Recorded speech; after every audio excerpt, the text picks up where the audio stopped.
Last year, we received 2 new entries in the Digital Monster Color series, and something unique about both of those entries was that they were both crossovers, not something we see a lot of in Digimon Virtual Pets. We had the one from the Monster Hunter franchise and one from the Godzilla franchise, and interesting thing about them is that they quickly became one of my least liked and most liked virtual pets. The Monster Hunter one I found to be pretty plain and uninteresting and just not really worth it for people who weren't really into Monster Hunter.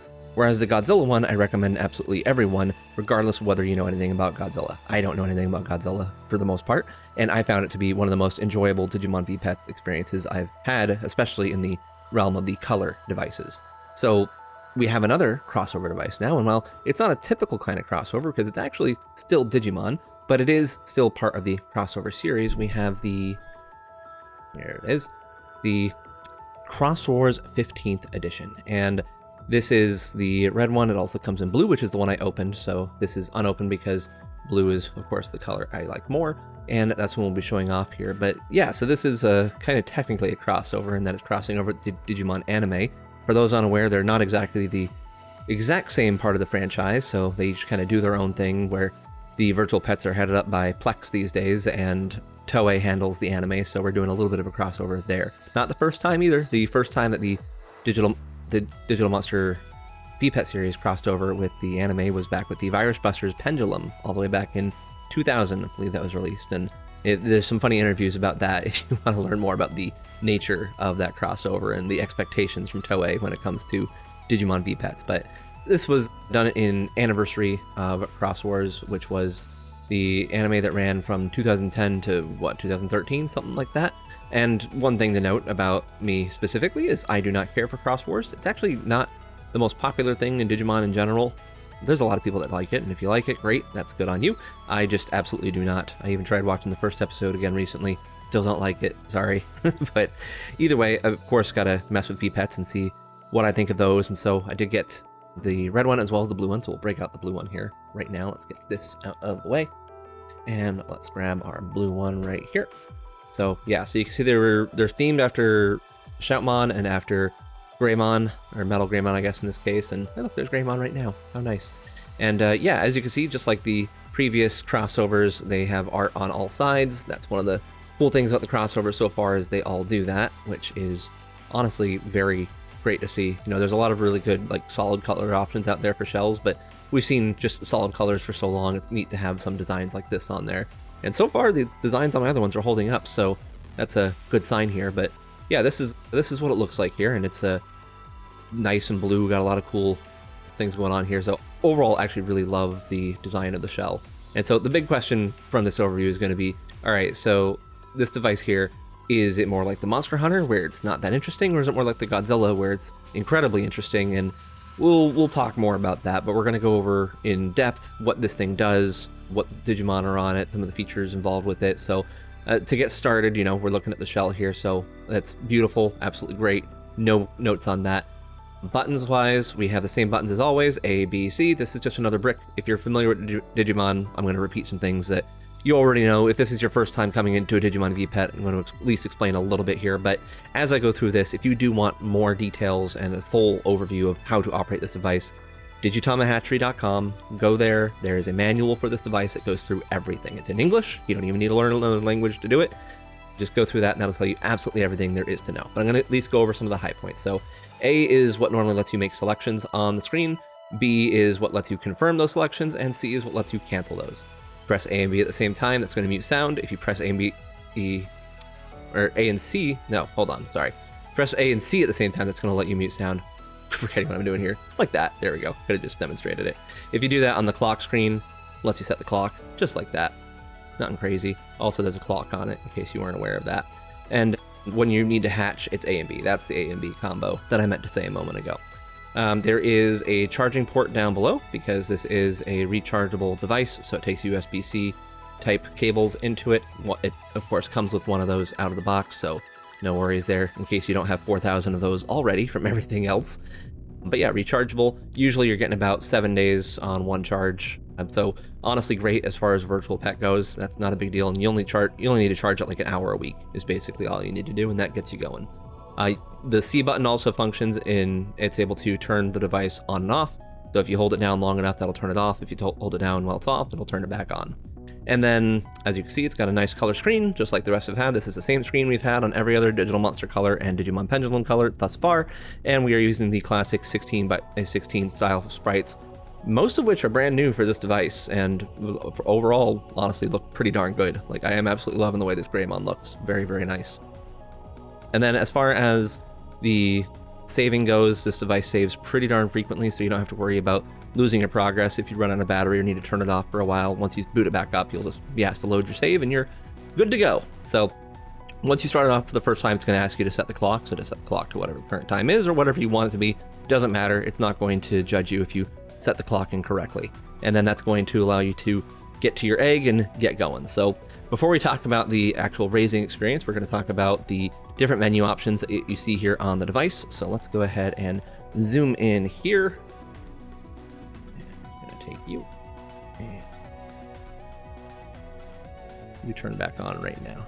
All right, zoomed in and refocused. All right, there we go. All right, so we got our happy little Greymon hopping around. So as I said before, A is what takes us through all our menus, and then B is what lets us select what we want to do. So we're gonna hit A. I'm gonna start with that scale icon. Just make sure I am perfectly focused here. There we go. It's more perfectly focused. All right, and so we see that there's two options right away. There's status and album, but we also have X, which is at the wrong resolution compared to everything else, and then friend. So a lot of options under status, which has not always been anything with selections under it. But one of the things you'll notice right away as well that is different from the previous two devices that we showed off, those other two bricks, this is in English. So the firmware for this seems to be heavily based on the Pendulum, not on the Digital Monster color. So that means that just like how the Pendulum is mostly in English, this is too. And I say mostly, it's like entirely in English, both of these are. So there's no Japanese on these whatsoever, making it even easier to use. Now, the language has never been a barrier because it's a very simple to navigate a virtual pet. But for those of you who don't speak English, it is nice to not have to necessarily memorize the options here. So yeah, good stuff. Anyway, let's look at it. So we've got status, so it shows us our year, it shows us our weight in gigabytes. So right now it's 0 years old. And yet it's already a Greymon? How'd that happen? More on that later. That wasn't time shenanigans. 32 gigabytes, so this is a solid boy. He's got hungry hearts are full, strength hearts it's missing 1.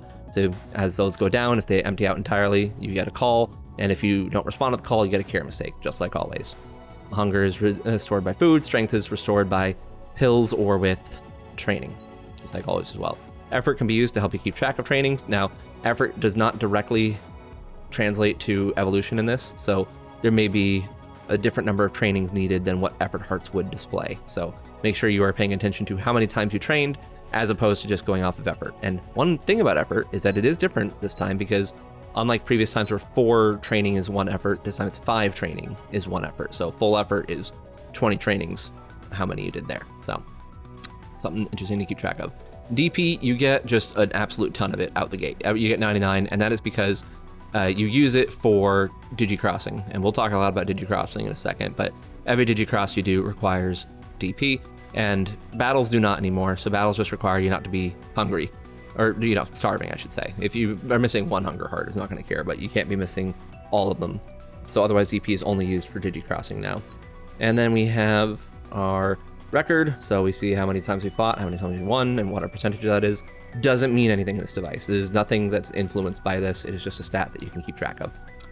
So we then can go on to album, where you can see what we've raised. So here is a good spot to talk about every Digimon that exists on the device. So here we have, if you don't want spoilers, by the way, skip forward, I guess. But there we have Chivikmon, Pikmon, Shoutmon, Shoutmon King version. That is, oh gosh, I'm not going to remember all these. Shoutmon Cross 2, Shoutmon Cross 3? Oh, nope, we're not saying names anymore. Actually, I think it tells us the names, doesn't it? Oh, it does. Look at that. There's another feature for you. There's Shoutmon Cross 3 SD. I would have totally remembered that. You can also hit it again to see the cut-in. Check that out. It's got cut-ins. The funny thing about cut-ins is, check it out. This is Shoutmon Cross 4, and this is Shoutmon Cross 4's cut-in. And then if we go forward, this is Shoutmon Cross 4K because it has Nightmon in it. And let's make sure I actually got that name right. Shoutmon Cross 4K. And this is its cut-in. Now, you may remember that cut-in from one ago because a lot of these have the same dang cut-in because there's like 5 different Shoutmon Cross 4s on here. Same thing with Shoutmon Cross 5 that we can see here. So this is a mixture of Digimon that you raise as well as Digimon that you cross into. So in total, there are 11 raisable Digimon and 17 crossable Digimon. Cross evolutions are temporary, raising evolutions are permanent as always, but yeah, there's very few of them. There's Omega Shoutmon, which is, it's also a raisable. Oops, I went forward too quickly. And then Omega Shoutmon's got some crosses. We got Gaussmon, which is raisable, and there's our Greymon that we have there. And then we got its crosses, got a few. Ziggreymon, which is raisable, and then we have Gumdramon, which is raisable, Restordramon, which is raisable, and then Armamon, which is raisable. So 11 raisable Digimon, 17 Digicrosses. Does mean that you can kind of get through this album really quickly, and we'll talk again more about that in a second with how quickly you can do that. But yeah, so it's got a lot of great features there. In addition to the album being able to show you names and being able to show you cut-ins, you can also do the same for your, well, you can see the current crosses, I guess I should say. So these are what Greymon can actually cross into. And then, yeah, it shows you the name and same thing there. So nothing different from what's in the album, but it's just tailored for exactly what you're able to cross into as your current Digimon. What you can cross into is based on your friend list. And in this case, my friend list consists of Male Birdramon, Decardramon of Shoutmon, Ballistamon, Starmon, Darulumon, King Waymon, Ponchesmon, Nightmon, Balemon, Raptormon, Sparrowmon, that's right, Sparrowmon. Took me a second. Spadamon, oh gosh, the worst one. What's his name? Deadly Axemon. I hate this guy. His design is just the absolute worst design in all of Digimon. And I know there's a lot of ugly designs out there. This one's not because it's ugly. Cross Wars was made to sell toys. Obviously, most Digimon series are. And there is no Digimon more evident of that than Deadly Axemon, because it's literally just the parts for Dark Knightmon. It's nothing on its own. It is just such a nothing Digimon. It is just abysmal. Just the worst possible one. The worst example of the franchise. Sorry if anyone has this as their favorite Digimon. No, you don't. No one has this as their favorite Digimon. Also, weirdly, for whatever reason, it doesn't count as a friend in the normal way, so it's like an enemy Digimon, but like it's still in my friend list, but I can't see anything more about it. Same thing with Skull Knightmon here, who, despite being a component for Dark Knightmon, actually looks like its own Digimon, unlike Deadly Axemon, which just looks like a bunch of parts taped together, because that's exactly what it is, because that's how the toy works. Yeah, I have opinions there, don't I? Either way, so you can click on a friend. Well, actually, you can't click on these friends. Weird. Well, you can click on some of them. You can click on this guy. Yeah, check that out. We can click on Ballistamon and see it change into Atler Ballistamon. So any friend that has an evolution, and that with an evolution specifically that's used as part of a cross, you can see what that evolution is, and you get a little sound along with it. So, funnily enough, Starmon, going in and shooting Starmon actually isn't a cross component, we found out, but it exists on here because there is one attack that does use shooting Starmon in it, so it still gets to be in here. Yeah, there you go. So that's the friend list. You keep tracking them there. So what friends you have unlocked determine which Digicrosses you can do. Once you have all the required components for a cross and you're using the appropriate Digimon, then you can immediately use that cross in battle. All right, so going on, we have food. Instead of meat, you get what are called apparently Diginoas. I don't know what that means, but they're from the show. So my guy's probably too full. Yep, sure enough. And then you could also feed protein, which will increase strength. But when you continuously feed protein, it also increases risk of injury when you lose during battle. It also, every 4 protein will restore 8 DP, which is 8 times as much DP as it normally restores. Again, that's to facilitate the crossing mechanic. They really, really want you to cross all the time on this thing. So that's feeding, normal stuff. Training, the minigame here is just like the one on the Digital Monster X. So you want to stop the thing on the right color. I stopped it on yellow. That was wrong. I'm looking at this through a camera lens, so you can see it will do a series of attacks here. If you do all the attacks appropriately, then you get the ultimate score, and your strength fills all the way, and you lose a bunch of weight. That's how that works. So I only got yellow that time, and I'm not going to try again. That's training. Simple enough. Training itself does not increase power. Just as a heads up, the only things that increase power are having maximum strength hearts, as well as being hatched from a traded egg. I don't think this guy's hatched from a traded egg. Might be. Actually, don't remember. So that's training. So battling is probably the real star of the show here, because we have world battles and connect battles. Connect battles work the same way as always. You hit connect, you can choose to connect to a Cross Wars device or any other Digimon color device. So any other device that has color in its name in the Digimon series will work with this, including those 2 other crossovers I just showed you. It'll connect to all of them. The Cross Wars will have special abilities like mode change and I don't know. Both of them support crossing, so it's kind of just surface level because there's not really anything different this does from the Pendulum series, but it does do stuff different from the other Digimon series. Because this is basically, again, like the Pendulum, so there's a lot of Pendulum things in there, including the battle system. We're going to focus on world battles. These are the on-device battles, and while you may be used to seeing the quest modes on other devices, the unique thing about this one is that it's much bigger, and how much? Twice as big is how big it is. So it goes all the way up to 20 this time around instead of up to 10, which is great to see. I love to see them expanding that. Also very interesting enough is that it doesn't use any Digimon that you raise or are friends with apart from 2. There's exactly 2, and it's those 2, Deadly Axemon and Skull Knightmon. They show up in this too. But apart from that, it's using all unique Digimon for each battle. So looking here, here's Mammon. I can't raise Mammon, I can't do anything with Mammon, but I can fight Mammon. And when I fight Mammon, this is where I can choose things. So I could either choose to fight it as Greymon, or I could choose any of my Digicrosses to go into as well. So I've got a few options there. So we'll go to, I don't know, U. And so it does its little animation. It shows you who's crossing. And there they go, they do it. And so this just lasts for the duration of the battle right here. And we can go in and do our normal little mini game that we just saw in training. All right, we stopped it appropriate this time. Cool thing I forgot to mention. So effort, normally speaking, is not something that does anything. But here, the more effort hearts you have, the easier it is to play that little mini game at the beginning there. So there we go, defeat a Mammon, as if there was ever any doubt that would be what I do. So yeah, there's Troopmon. It's really cool that they actually had effort tied to something else. So right now, since we have no effort, it's difficult to get the maximum value on the training game. I only got yellow that time. But yeah, so battles go back and forth like normal. Same system as the Pendulum, how it works. We'll skip over that battle right there. When you get to a boss, bosses get their own little cut-in and everything, so you get to see, oh no, there's Mad Leomon. And then we get our cut-in over there with the Decker Greymon, I believe is what this is called.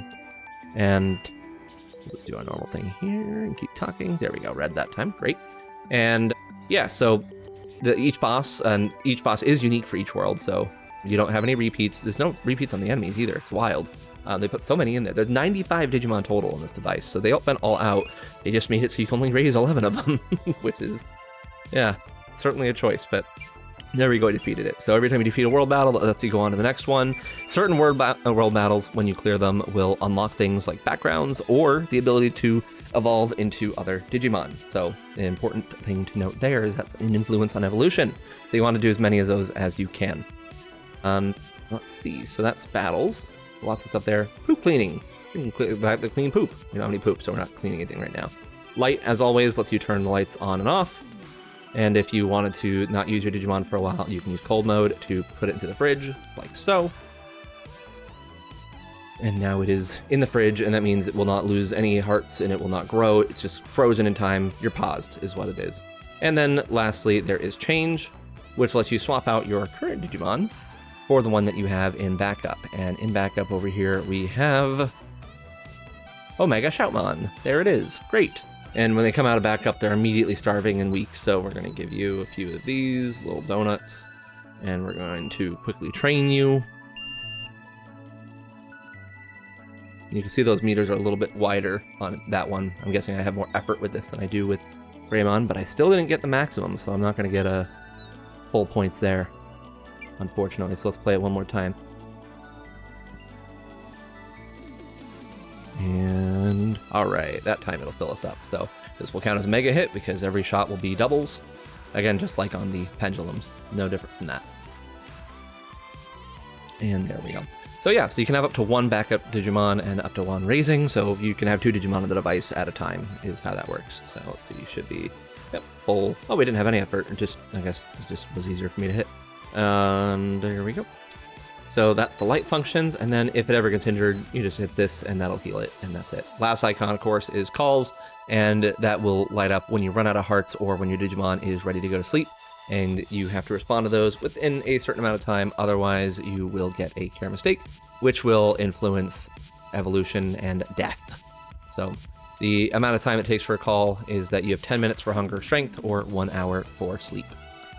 And yeah, there you go. So we got Mega Shoutmon now, so that means we have different crosses available to us. One thing I'll show you as well. Now that we've done that, we'll go to World 2 here. There's Octomon. Hi, Octomon. And it's going to once again let us choose someone to put into there. And we're going to choose, look at these weird beefy guys. And we're going to choose that last one there, this one. Cross 7, I think it is. Because if I recall correctly, Cross 7, if I do it, which there we go, there's everybody that's involved with Cross 7. And if I can, let's see, we're at max strength hearts, that's condition 1.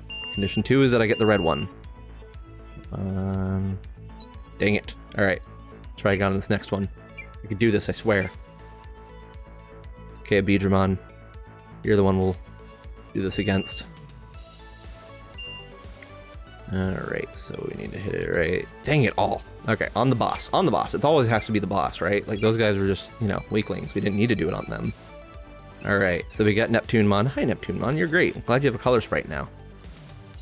One of the great things about how many enemies they put in is how many of them are new to having little 16x16 sprites. Alright, so now we did that.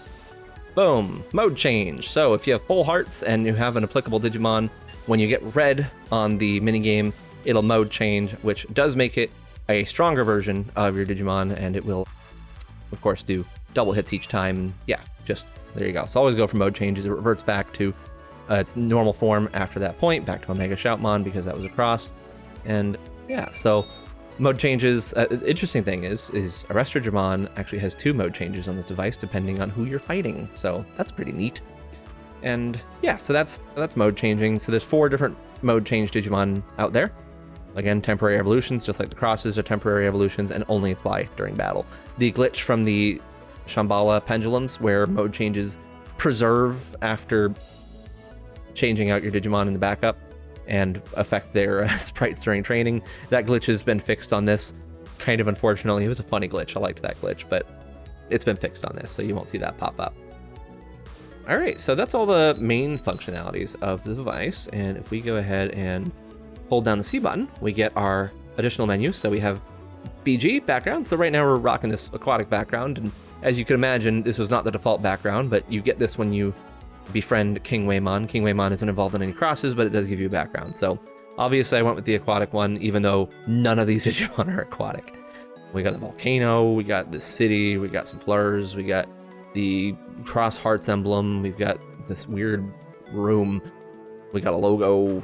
Dragonland, actually, I called this one the metal album cover on the website. I'm actually pretty fond of this one. We might switch to that one, actually. Blue Flare, a field. Yeah, let's switch over to the freaking metal album cover. Yeah, check that out. Well, but now we want Shoutmon's in there. I don't want you in there. Let's go back to our backup. I want Greymon in there. Of all the Digimon and Cross Wars, Greymon is like one of the few that I actually really like the design of.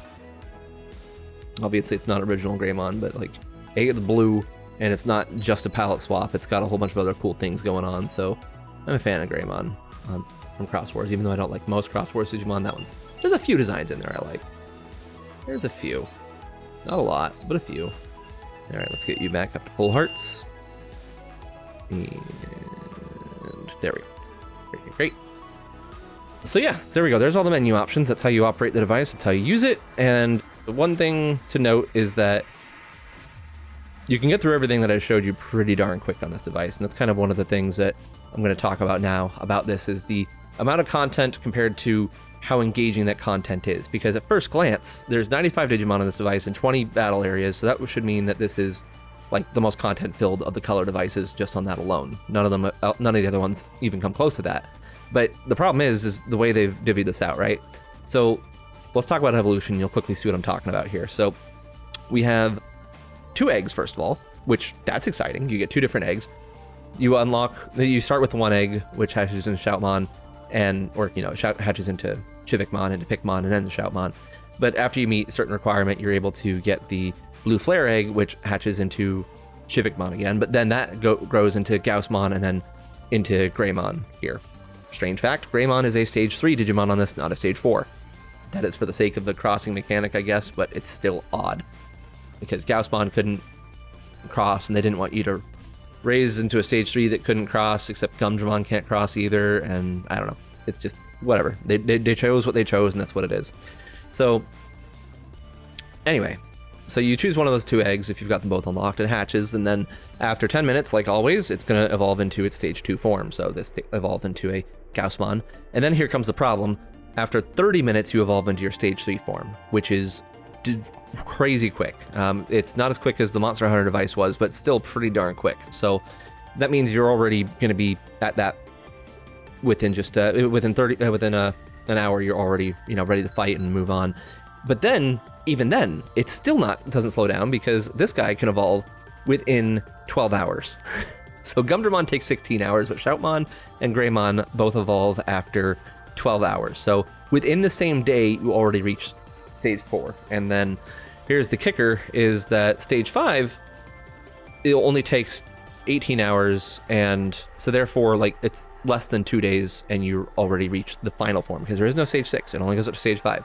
And all of the stage 4 Digimon have the same stage 5, which is also pretty uninteresting. So that wouldn't be so bad. It would. That's actually, I really hate it, how fast it goes, because evolution shouldn't be quick. You should be able to spend time with your Digimon. But even worse than that is that you only have 11 Digimon to raise, right? So that means, with there being 4 child forms total, you have Shoutmon, Shoutmon King version, Gumdramon, and Greymon here. That means you only need to raise 4 times and you get everything. And like Shoutmon and Shoutmon King, they don't have anything unique about them either, as far as evolutions and crosses go. They share the same evolutions and crosses. So even that is like, you raise the first 3 and then spend another 40 minutes to get Shoutmon King and you're done. Which is, yeah, but maybe that wouldn't be so bad, except for the fact that then you have the quest mode, which you can blaze through that pretty darn quick with all these things, because you're only evolving after 30 minutes. It can already start taking on quest mode, and then half a day later, you're already at the strongest form you could be to be able to go farther. So it's pretty insane. And you don't get your stage 5 until after you clear quest mode. You can't do it until that point, because that's part of the requirement for reaching stage 5. So the point is that all this stuff just takes an obscenely small amount of time to be able to reach the final stages, and so between that, and despite the fact that there's more battles, the fact that you can go through them so quickly and so immediately means that you can do everything this device has to offer in under 3 days, which is wild. I did it in under 4, is what I did. I got every background and everything in under 4 days, and that's only because I wasn't trying that hard to do it. I was trying kind of hard because I wanted to be able to document everything, but that's just way too quick. And if things progress that quickly, then what's the incentive to keep running the device? Well, for me, normally I don't really care about album completion, because I just like raising the Digimon over and over again. But if the Digimon raising experience only takes a day, then it's like, that really takes the fun out of that too. So despite having so many features, the device ends up kind of being a little boring because of that. But we've got a few more things to talk through mechanics wise. So when it comes to evolution, what's considered for evolution? So we have our stage 1 to stage 2, you don't got to do anything. Going into stage 3, you have to worry about how much training you've done and whether or not you've unlocked slot 19 in your album, which if we go in here, you'll see slot 19 is 3, 4, 5, 6, 19. There you go. Shoutmon Cross 7. So once you evolve into Shoutmon Cross 7, you're able to evolve, or sorry, once you cross into Shoutmon Cross 7, you're able to evolve your Chivicmon into Shoutmon King or Gumdramon at that point. And that's also how you unlock the final stage, is by evolving into Gumdramon, because before you evolve into Gumdramon, stage F is not available. And that's when you're able to defeat that. And defeating stage F is what triggers the final event battle, and the final event battle is what lets you evolve into the final stage 5 Digimon for each line, which again is the same stage 5 Digimon for each line. I also haven't talked about that yet, events. So the way that you get friends on this device is that as you complete certain conditions, specifically going into world battles and going through additional world battles and then also clearing events, you're going to get an encounter. So the encounters aren't random. They do happen right after the world battle occurs, or after you've trained 4 times, I think it is, to initiate another one if you failed it, because you can fail them, just as a heads up, these events. And yeah, but, oh, it's actually just 3. Training or battling 3 times is what triggers it again. That's going to have a friend appear, you battle them, and if you win, then they join you. Now, some of them have a percentage chance to join you. A lot of them are 100, some of them might be 80 or even 60. Some of them don't join you at all, because they are components for something else and will join when that combined form joins you. But yeah, so that's the idea there.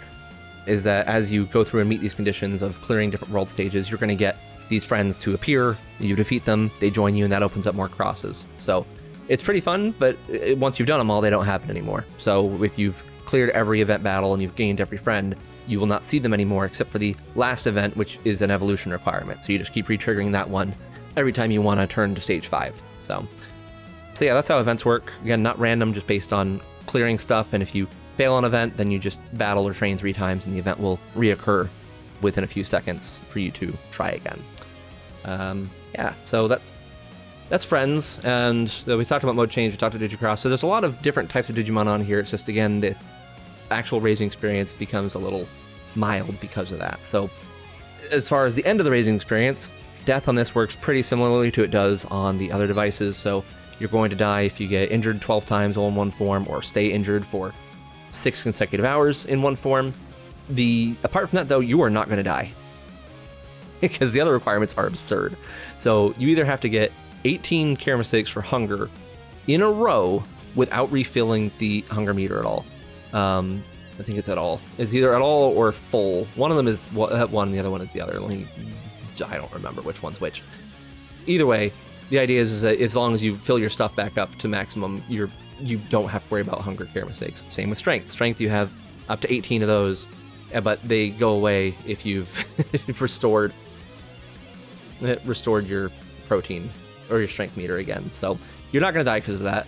You can also die from reaching age 5 and having 15 or more care mistakes in one form. So, that means you've reached the end of lifespan. And that's normal, right? So that's not too bad. And then having 5 or more care mistakes when the evolution timer has been exceeded and you've been in that form for 48 hours. Weird thing about that one is that care mistakes actually reset every time that you would evolve and you failed to do so. So one very unique thing about this has only ever happened on the Vital Bracelet as well, is that when you reach an evolution window, when it's been that specific amount of time, if you don't meet the conditions for evolution, it's going to try again in that same amount of time. So if it's been 12 hours and you didn't meet the conditions for becoming Z Greymon, it's going to check again in 12 hours and see if you've done it then. But every time that you do that, it resets because some of those requirements involve care mistakes. And so if you never meet the care mistake, or if you fail the care mistake the first time, you would never meet the other checks unless they reset care mistakes. And that's exactly what happens. So basically, you cannot die by accident on this device. It is almost impossible. You may die when it actually reaches age 5, but apart from that, you have to really try to actually kill off your Digimon. Likewise, with traded eggs, those are also very, very easy to get now. You just have to reach stage 4 and have a 60% or higher win rate. The number of battles don't matter. The amount of time you've been alive doesn't matter. So you can kill off your Digimon immediately after hitting stage 4 and do one battle and win it and get a traded egg. So it's a very, very light on the requirements there. So yeah, just a very interesting device overall.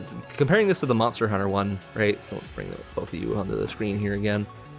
Comparing this to the Monster Hunter one, I definitely like the Cross Wars device better, just because even though they're both kind of unfulfilling as far as overall experiences go, the Cross Wars at the very least does a lot more unique and a lot more cool. The Monster Hunter had a chance to, because the whole day-night idea was like awesome, but you only use that once and it barely matters. And so the rest of it just means it's a bunch of recolors that don't evolve very much. And yeah, it's just kind of boring overall. And so I think the Cross Wars is definitely more interesting than the Monster Hunter. It's still my least favorite of any of the color devices. I find it to be just dreadfully boring. This is at least interesting, but yeah. So let's get you out of here, because we definitely don't like that one as much as this. But then we have this one, right? Godzilla. This still wins. Godzilla wins. This is how it works. There's a Godzilla pendulum coming out, in case you didn't know. And I don't know if that's going to be better than this or not, but it's got G-Cells in it again, and it's got a killer roster, 57 Digimon with one mode change, I think it is. And all of them are raisable. So 11 raisable Digimon, 58. The number of raisable Digimon is not an indicator of a good device, but it doesn't hurt either. And there is a point where it does matter when it's too low. So, the original Digimon had 14 different things, or 14 different Digimon, but there were 7 adult forms, and so it took you a while to get through that, and you also spent a lot more time with them. If you have 11 Digimon and you're blazing through them and evolving to the maximum form in less than 2 days, then it just feels like nothing is on there. especially if there's not a lot of variety in the Digimon either. The Godzilla device has a ton of variety, a ton of evolution options. This one in particular, it's got 34 Digimon on it. Again, roster size isn't all that matters, but it does give you a lot more than that too. So it gives you the actual varied evolutions. The G-Cell system is just phenomenal, and even though there's not as many battles, it doesn't matter too much because the raising experience itself is really what makes a difference here. So this is something I can boot up and raise anytime I want and enjoy it, and have a good 4 or 5 days where I'm enjoying the company of a Digimon and seeing what it becomes and all that. And that's just not something you get with this. So I think it's, again, a very interesting device. It's very quick in experience if you're trying to get through everything. Obviously, I was rushing. If you weren't rushing, you may get 2 weeks out of this before you're done with it, is the way I would put it. And yeah, so it's more about, like, here's the cool features, but it's not about the raising experience. It's just about showing you a bunch of cool things from the series. It seems to follow the show in a lot of ways too, especially with how things unlock and like in the order in which they unlock. So that's cool. I respect that. If it's meant to be similar to Cross Wars, then it seems to be doing a good job of that. Although it's just not only in terms of showing things from the show and like the order in which they appear, but also in how much I like the show. So I like the device about as much as I like the show, let's put it that way. But if you're a fan of the show, I think it's a good pickup. I think there's a lot to enjoy about it for fans. I think you'll get a good experience out of it. Again, even though it may not be complete, it at least looks incredible. The designs in the device are great. The artwork is all beautiful. I know the people may like the digital Monster Hunter a little bit more for the sake of it having those bigger, more detailed sprites. But I'm a big fan of the old 16x16s. I think they can do a lot of good with them. And this is good proof of that you don't need to have a super detailed sprite in order for it to be good. Look at this guy. This is great. That is a great sprite right there. And I know Coromon is just Coromon, but, I still like them. There's a lot of great designs on this too, by the way. So that all looks good. And crossing is a very, very neat mechanic. I would love to see that brought into other devices in a meaningful way, but not at the expense of raising them. So if you've got 17 different Digimon that you can cross into, but you only appear during battle, and it never makes any sense to use anything but your strongest cross, then it's like, what's the point of it? I'd prefer to just raise those Digimon instead and get that experience. So yeah, that's pretty much overall my thought. I don't think it's the best device out there. I don't think it's the worst, but I wouldn't put it in the top half of my favorite devices, that's for sure. If you like the show, maybe try it out, maybe get it. If you don't like the show and are really looking for a solid raising experience, then stay away from it. It's not going to give you that. If you think that the unique mechanics are enough to do it for you, then great, try it out. I think they are legitimately fun and unique. It's just, again, this is, how much did these cost? 7,000 yen? And that much for something that you would spend so little time with may not be worth it. Because again, even like, if we're talking about Digital Monster Color Originals, those didn't have huge rosters on them, but I like raising them over and over because the raising experience is still fun. So keep that in mind if you're looking at this. Just know what you're getting out of it and consider if that's valuable to you. So that's all I'm going to say on the matter for right now. Hopefully this was a good overview that showed you what this device does, what it's all about. Again, if you want more details, the evolution guide and user manual at digitamahatchery.com go through absolutely everything this does. There's also the world battle section that will show you all the world battles and what's in them, the power levels of everything. It shows you every detail there is to know about these devices. So if you want more details, go there. If you want to talk about the device, head to the Digimon Discord, or the Digitama Hatchery Discord, where we have a bunch of people talking about this all day, every day, and other devices as well. Mostly other devices. Not a lot of people actually talk about this now that I'm thinking about it. But, if you want to talk about it, you can talk about it there. We also post news and everything on there. I do have a recent news video about the upcoming Digimon Pendulum Godzilla and the D-Arc Color, as well as a few thoughts on Digimon Up and the Digimon Original Wave 1 new set of Digital Monster version 20th. So make sure to check out that news video if you haven't, and feel free to talk about those things in the Discord server too. That's going to do it for now. So yeah, next device to talk about is going to be the D-Arc when it releases in July. So I'll hopefully have a few more videos between now and then, but until next time, bye.